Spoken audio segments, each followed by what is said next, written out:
Bonsoir et bienvenue dans le 23h à la une de l'actualité. C'est parti pour la phase 3 du système d'information de la police d'Afrique de l'Ouest, un programme d'Interpol. Il a été lancé par le vice-président de la République, Daniel Kablan-Duncan.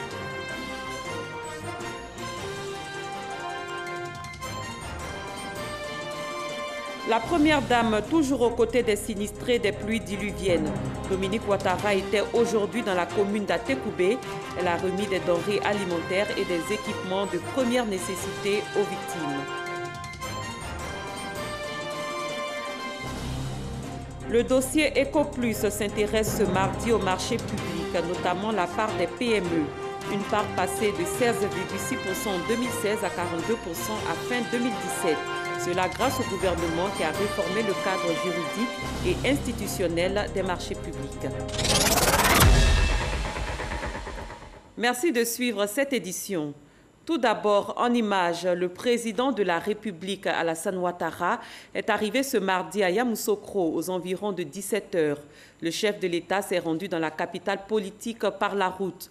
Il va prendre part au dernier conseil des ministres du mois prévu demain à la Fondation Félix Houphouët-Boigny pour la recherche de la paix. De grands sujets d'actualité doivent être abordés au cours de ce conseil.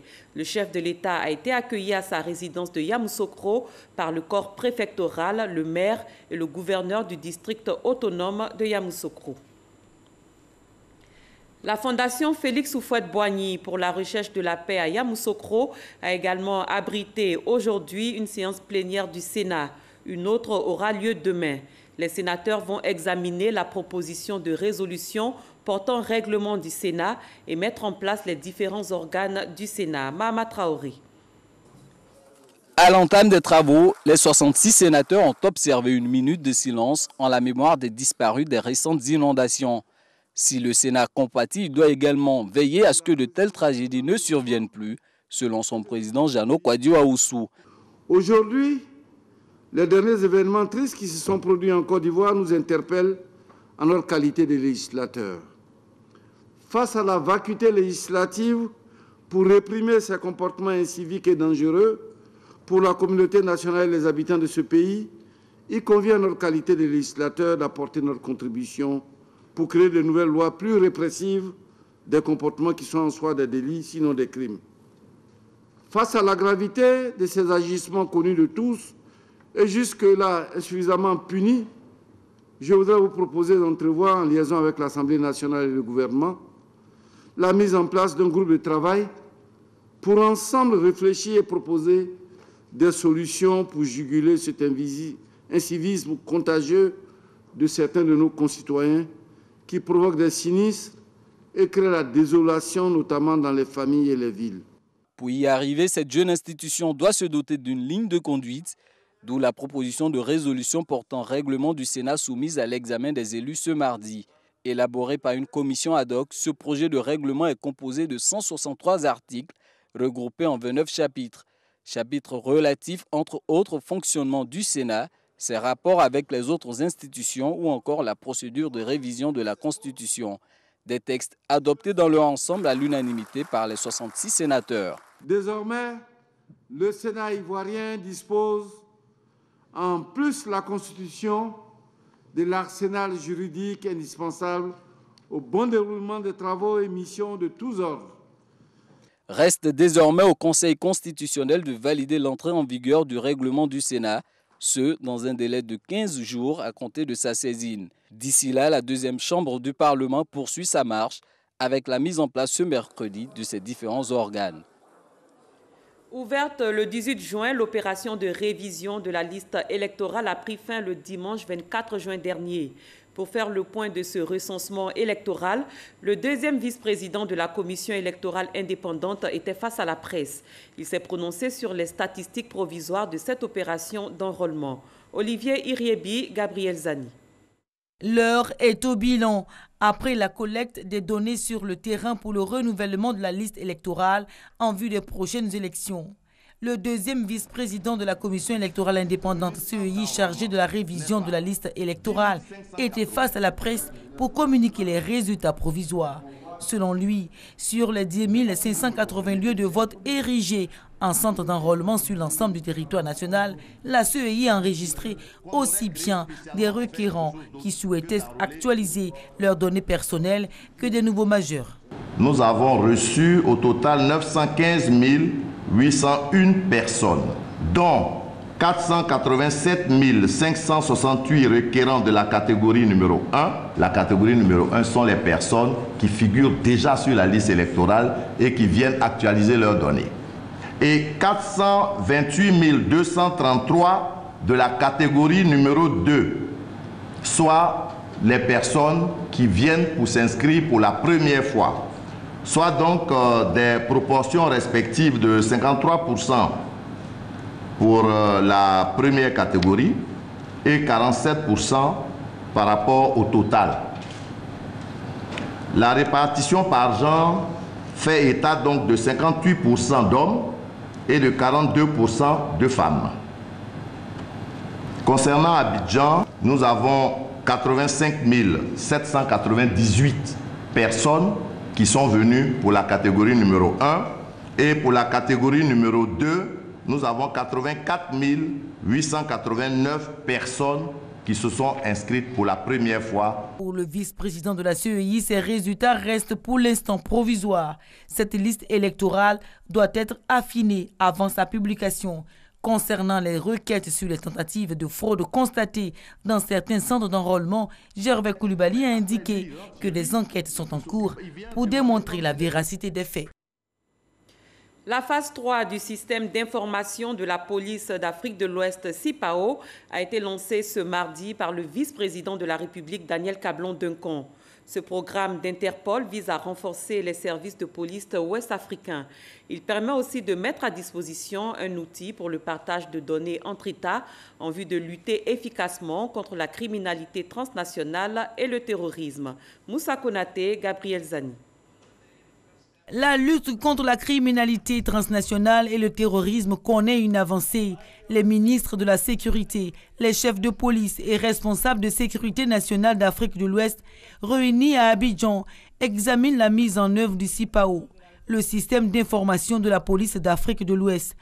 Un programme d'Interpol pour favoriser le partage de données entre services de police, une réponse à la montée du terrorisme. C'est un système qui va permettre à toutes nos forces de briser les barrières entre nos unités, de partager les informations sécuritaires entre nos États, que l'information qui circule au niveau des forces de sécurité d'Abidjan soit presque les mêmes au niveau de Lomé, au niveau de Cotonou, au niveau de Niamey.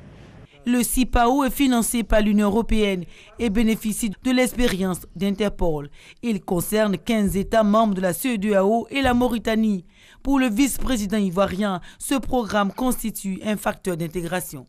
La CEDEAO est donc un bel exemple d'intégration régionale, avec un partage de valeurs communes.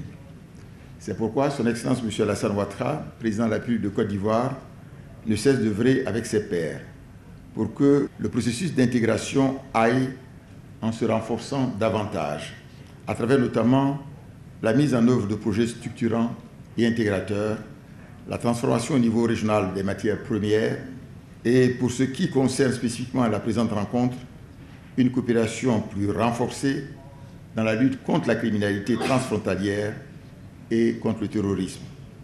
Nos États, il faut le souligner, ont une communauté de destin, de telle sorte que ce qui touche l'un les touche tous. Nous sommes liés par un même pacte sécuritaire que chacun de nos pays doit entretenir. C'est pourquoi, face aux nouvelles formes d'insécurité, les réponses à y apporter doivent être concertées et communes. Et cela passe nécessairement par la coopération et les échanges, notamment en matière d'information. Pour sa phase pilote, le CIPAO est opérationnel dans 4 pays, le Bénin, le Ghana, le Mali et le Niger. Le programme se focalise désormais sur le Burkina Faso, le Tchad, la Côte d'Ivoire et la Mauritanie, pour ensuite s'étendre aux autres États membres de la CEDEAO.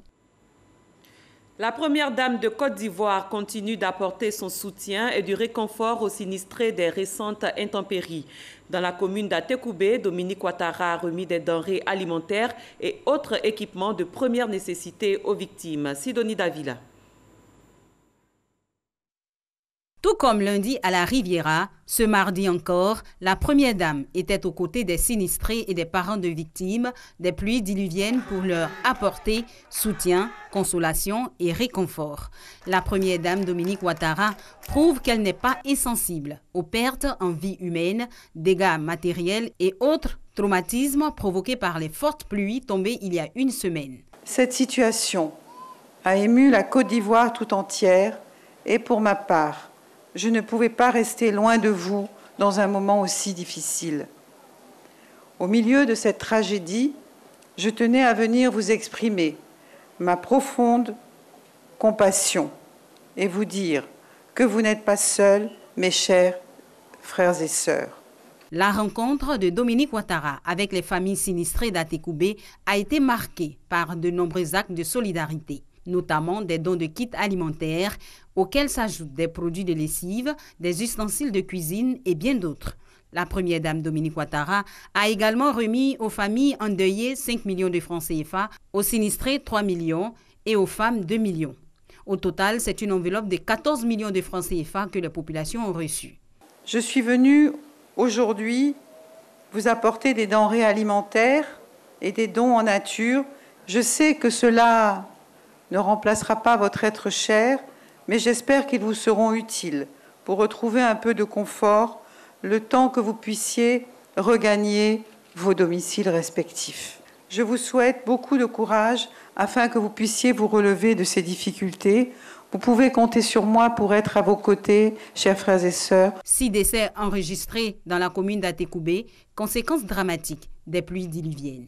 Le geste de la première dame rassure et réconforte les familles éplorées. Toute leur reconnaissance se résume en un seul mot. Merci, Madame la Première Dame. Vos actions passées sur le plan social nous permettent de dire que vous êtes une dame au grand cœur. Notre souhait, à nous qui aujourd'hui sommes victimes, c'est qu'il y ait un suivi afin que pareilles choses ne se reproduisent plus. La première dame, Dominique Ouattara, n'oublie pas les victimes de l'intérieur du pays. Elle annonce l'arrivée d'une délégation auprès de ces dernières dans les jours à venir.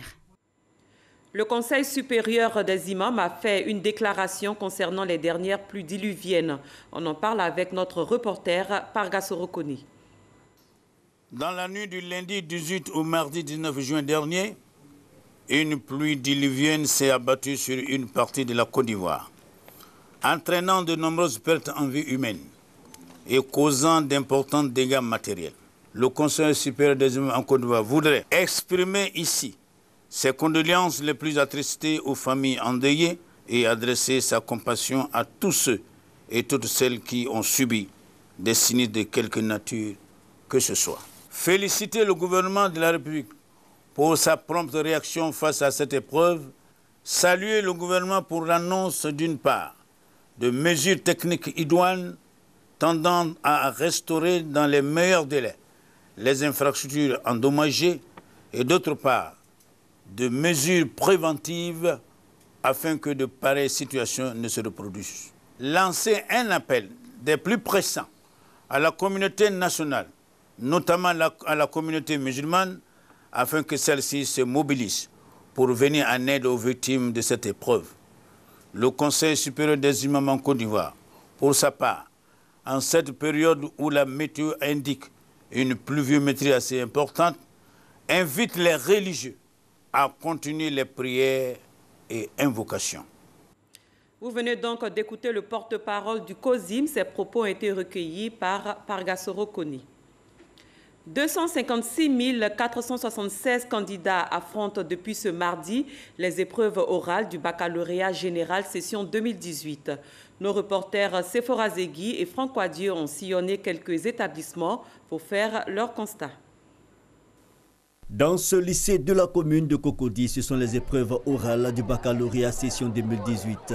Ici, 725 candidats pour les épreuves de français, d'anglais et de langue vivante 2, l'espagnol ou l'allemand. L'heure est au contrôle avant le début du grand oral. Les élèves attendent les examinateurs pour le top départ. On s'est préparé pendant longtemps avec tous nos profs. Bon, on a la maîtrise, donc ce matin c'est juste les révisions pour passer. Le programme est déjà connu, les enfants connaissent leur salle, ils savent ce qu'ils ont à faire. On va leur dire de rester sereins. C'est juste une vérification de tout le travail qu'ils ont fait durant l'année scolaire. Donc, qu'ils restent sereins et puis qu'ils se fassent confiance, qu'ils étudient, je pense que ça va aller. Après le lycée classique, le même constat au lycée Sainte-Marie de Cocody. Des candidats au baccalauréat série H3 de l'INSAC attirent notre attention. Ils seront soumis ce jour au texte d'expression corporelle. Ces étudiantes en théâtre, danse et art dramatique sont en plein préparatif pour démontrer tout ce qu'elles ont appris le long de l'année. Je suis prête à passer, je suis vraiment surexcitée parce qu'on ne sait pas encore quel sujet va sortir, mais on attend ça.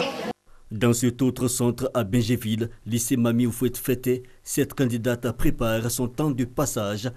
Ici, les épreuves ont commencé. 15 minutes plus tard, elle ressort satisfaite. Bon, ça s'est passé normalement. J'ai pu répondre aux questions qu'elle m'a posées, même si j'ai fait quelques petites erreurs, mais j'espère avoir une bonne note. Ce sont 256 476 candidats, toutes séries confondues sur toute l'étendue du territoire national, qui affrontent le bac à session 2018. Les épreuves écrites sont prévues du lundi 2 au vendredi 6 juillet. Du côté des écoles confessionnelles islamiques, 7 724 candidats ont débuté aujourd'hui les examens du baccalauréat, du BEPC et du CEPE islamique. Certains centres d'examen du district d'Abidjan ont été visités ce matin par les responsables de la Direction nationale de l'enseignement confessionnel islamique en Côte d'Ivoire et de la Ligue des établissements islamiques et Médersa en Côte d'Ivoire. Parga Sorokoni. Centre d'examen Al-Nour et Al-Manarat Islamia dans la commune d'Abobo. Ces candidats du baccalauréat, du BEPC, prévu d'études du premier cycle et du CEPE, certificat d'études primaires et élémentaires des écoles confessionnelles islamiques sont en pleine composition. La traduction et la science du Saint-Coran sont les matières auxquelles ils sont soumis. La première épreuve s'est bien passée, donc on espère que le reste ça sera de même. Chefs de centre, examinateurs et surveillants se réjouissent du bon déroulement des épreuves. On a commencé à environ 8h05. Les épreuves, ça se passe bien. Autre commune, même constat. Ici, à l'Institut Mahaman Sissé Sabila Nadja de Koumassi, aucun incident enregistré. Ce matin, nous avons fait le Coran et le tafsir. Maintenant, c'est le tawhid. Les épreuves sont abordables. La langue arabe n'est pas du tout facile. Qu'ils s'efforcent et Inch'Allah, ça va aller. Ces centres d'examen ont été visités par les responsables des structures organisatrices. Ce n'est pas normal chez nous les musulmans de tricher, parce que celui qui triche parmi les musulmans, il est exclu de l'islam. Donc j'ai dit aux enfants de ne pas tricher, ce que tu connais, tu écris. Cette année, ce sont 7 724 candidats, dont 5 675 au CEPE, 1 743 au BEPC, et 306 au baccalauréat qui prennent part à ces examens nationaux islamiques. Les résultats seront connus le mardi 10 juillet prochain. Quelle est la part des petites et moyennes entreprises dans les marchés publics? Une chose est certaine, cette part est passée de 16,6% en 2016 à 42% à fin 2017. Une performance réalisée grâce au gouvernement qui a réformé le cadre juridique et institutionnel des marchés publics en vue de faciliter aux PME leur accès. Comment les petites et moyennes entreprises arrivent-elles à s'imposer dans ce secteur habituellement dominé par les grandes entreprises? Comment garantissent-elles leur succès? Quelles sont leurs difficultés? Des éléments de réponse dans EcoPlus, un dossier proposé par le service économie de la rédaction de RTI 1. Il est signé Jean-Luc Bangou.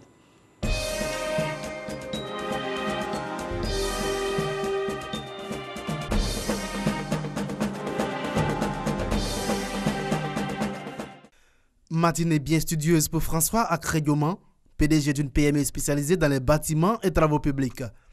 Comme toutes les fins de semaine, il réunit ses cadres pour faire le point des chantiers confiés à sa société. C'est au cours de ces réunions qu'il choisit le chantier à visiter. Le choix est porté cette fois-ci sur la nouvelle zone industrielle de Yopougon, précisément à Akupé-Zedji. La société de François Acré y exécute des travaux de renforcement des lignes haute tension et moyenne tension électrique pour le compte de l'État de Côte d'Ivoire à travers la société Côte d'Ivoire Énergie. J'ai un souci. Livrer les travaux que l'État de Côte d'Ivoire nous confie dans les délais prévus, ça fait l'image de la société.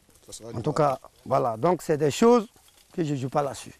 Ces installations assureront le transport du courant électrique vers les sociétés de la nouvelle zone industrielle de Yopougon. Leur livraison est prévue pour le 30 juillet prochain. Ce marché, la société de François Acré l'a obtenu après appel d'offres international. Quand un appel d'offres est lancé, moi je soumissionne à tout pour multiplier mes chances. Un marché public est un contrat par lequel l'État ou un de ses démembrements confie à une entreprise, moyennant paiement, la réalisation de travaux, la fourniture de matériel ou de services. L'un des principes fondamentaux des marchés publics, c'est la concurrence. Il ne faut jamais te sous-estimer.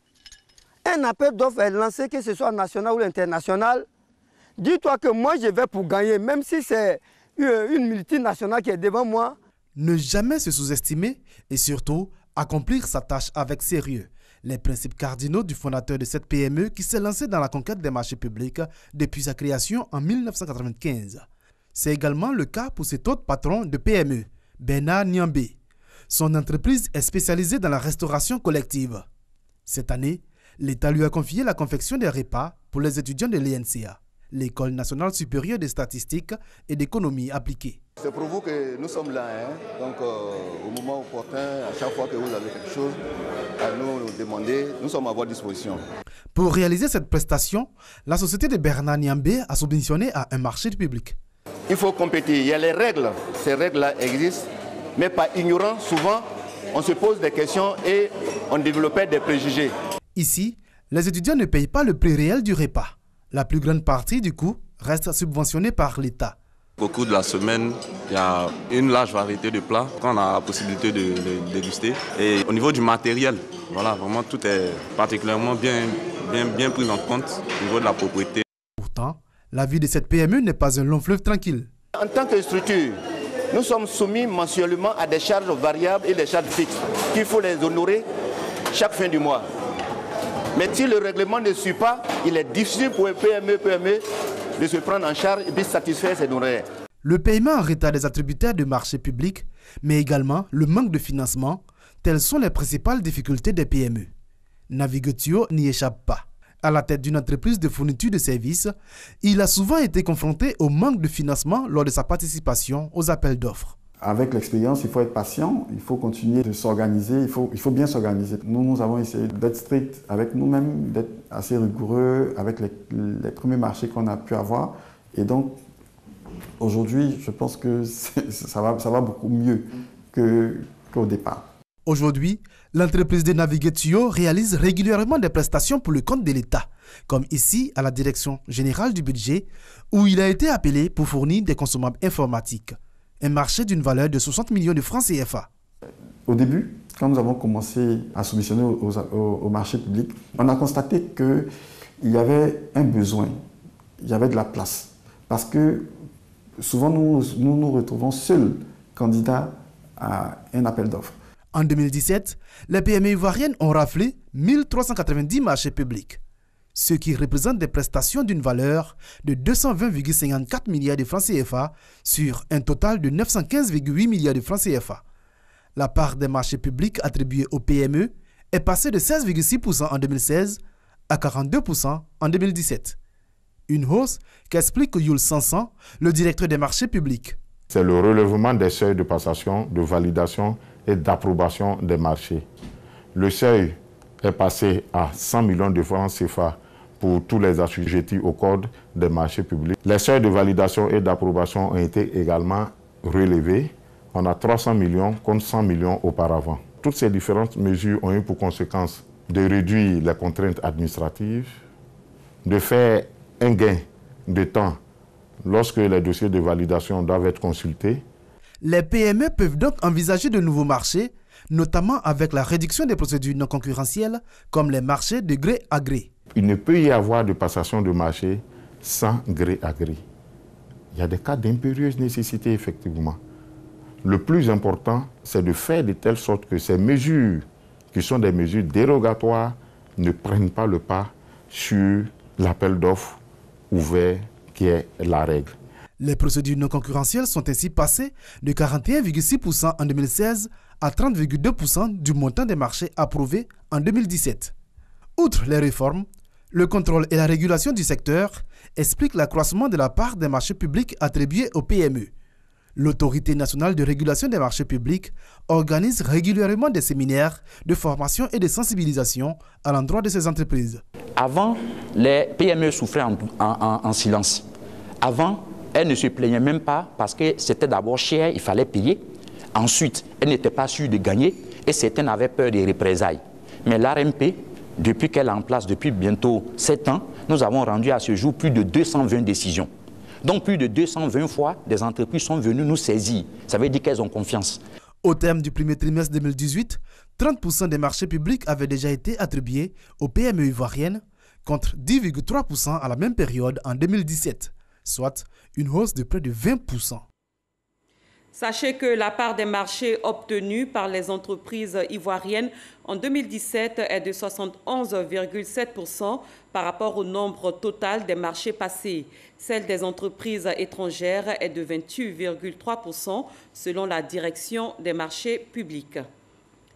En Chine, le Beijing International Tourism Expo a accueilli 30 000 visiteurs et exposants. La Côte d'Ivoire était le seul pays africain à participer à ce rendez-vous. Les responsables du tourisme ivoirien ont pu échanger avec les opérateurs chinois au cours de cette 15e édition qui vient de refermer ses portes. Patricia Omoitia. Beijing International Tourism Expo, c'est une foire du marché touristique. Ici, tout tourne autour de la question du tourisme en Asie et dans le monde. En outre, les tours opérateurs ont développé des contacts d'affaires. C'est le cas de la délégation ivoirienne qui a multiplié échanges et a proposé également des idées et concepts de voyage en Côte d'Ivoire. En termes d'échanges touristiques, après bien sûr en 2016 que la Chine nous a octroyé le statut de destination approuvée pour les touristes chinois, nous avons assisté donc à une croissance aujourd'hui grandissante des visites chinoises, des touristes chinois en Côte d'Ivoire. Pour l'année 2017, nous avons recensé plus de 17 650 visiteurs. Pour le chef de la délégation ivoirienne, il faut créer une plateforme de l'industrie touristique pour mettre en évidence les régions de notre pays susceptibles d'intéresser les touristes chinois.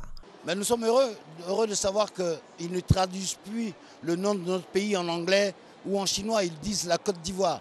Ils le disent avec leur accent, leurs mots. Ils sont satisfaits de cette présence. Et si vous regardez tout ce salon aujourd'hui, le seul pays africain qui rayonne, c'est la Côte d'Ivoire. Et c'est le seul pays présent. Donc nous avons compris, parce que Beijing, rien que Beijing, donc Pékin, aujourd'hui, c'est toute la population de la Côte d'Ivoire. Donc il y a un potentiel sur lequel nous allons travailler. Ce potentiel-là doit apporter aux opérateurs économiques de la Côte d'Ivoire l'essence même des packages. C'est ce que nous voulons mettre en place. Seul pays africain présent à cette 15e édition de Beijing International Tourism Expo, la Côte d'Ivoire est une destination qui intéresse désormais les touristes chinois. Loin de la Chine, en République démocratique du Congo, les forces de sécurité et certaines milices ont été accusées de crimes de guerre et crimes contre l'humanité.